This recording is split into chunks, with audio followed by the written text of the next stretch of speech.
ನಿಧಿಯ ಆಸೆಗೋಸ್ಕರ ಹೆತ್ತವಳನ್ನೇ ಬಲಿಕೊಡಲು ಮುಂದಾಗಿದ್ದ ಮಗ. ಹೌದು ಸ್ನೇಹಿತರೆ, ಈ ವಾಸ್ತವ ಸಮಾಜ ಎತ್ತ ಸಾಗುತ್ತಿದೆ ಅಂತ ಅರ್ಥನೇ ಆಗ್ತಾ ಇಲ್ಲ. ಮನುಷ್ಯ ಕೆಲವೊಮ್ಮೆ ತನ್ನ ಸ್ವಾರ್ಥಕ್ಕೋಸ್ಕರ ಏನು ಬೇಕಾದರೂ ಮಾಡ್ತಾನೆ, ಯಾವ ಮಟ್ಟಕ್ಕೆ ಬೇಕಾದರೂ ಇಳ್ತಾನೆ ಅನ್ನೋದಕ್ಕೆ ಸಾಕ್ಷಿ ಈ ಘಟನೆ. ಅಷ್ಟಕ್ಕೂ ಈ ಘಟನೆ ಎಲ್ಲಿ ನಡೆದಿದೆ ಅಂದರೆ ಚಾಮರಾಜನಗರ ತಾಲೂಕಿನ ಸಾಗಡೆ ಗ್ರಾಮದಲ್ಲಿ ನಡೆದಿದೆ ಸ್ನೇಹಿತರೆ. ಇಲ್ಲೊಬ್ಬ ಮಗ ತನ್ನ ವಯಸ್ಸಾದ ತಾಯಿನ ನಿಧಿಯ ಆಸೆಗೋಸ್ಕರ ಬಲಿ ನೀಡೋದಕ್ಕೆ ಎಲ್ಲ ಥರದ ಸಿದ್ಧತೆಗಳನ್ನು ನಡೆಸಿದ್ದ.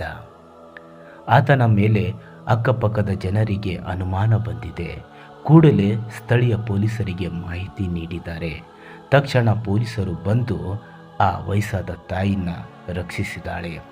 ಹಾಗೂ ಅಲ್ಲಿ ಸ್ಥಳದಲ್ಲಿ ಪರಿಶೀಲನೆ ನಡೆಸಿದಾಗ ನಿಧಿಗಾಗಿ ಎಲ್ಲ ರೀತಿಯ ಸಿದ್ಧತೆಗಳನ್ನು ಮಾಡಿಟ್ಟಿದ್ದ, ಪೂಜೆಗಾಗಿ ಬಳಸುತ್ತಿದ್ದ ಅರಿಶಿನ, ಕುಂಕುಮ, ಲಿಂಬೆಹಣ್ಣು ಹಾಗೂ ಇನ್ನಿತರ ವಸ್ತುಗಳು ಪೊಲೀಸರು ವಶಕ್ಕೆ ಪಡೆದರು. ಆಮೇಲೆ ಮಗನನ್ನು ಎತ್ತಾಕೊಂಡು ಪೊಲೀಸ್ ಸ್ಟೇಷನ್ಗೆ ಕರೆದುಕೊಂಡು ಹೋದರು. ಸ್ನೇಹಿತರೆ, ಸಮಾಜ ಎತ್ತ ಸಾಗುತ್ತಿದೆ ನೋಡಿ.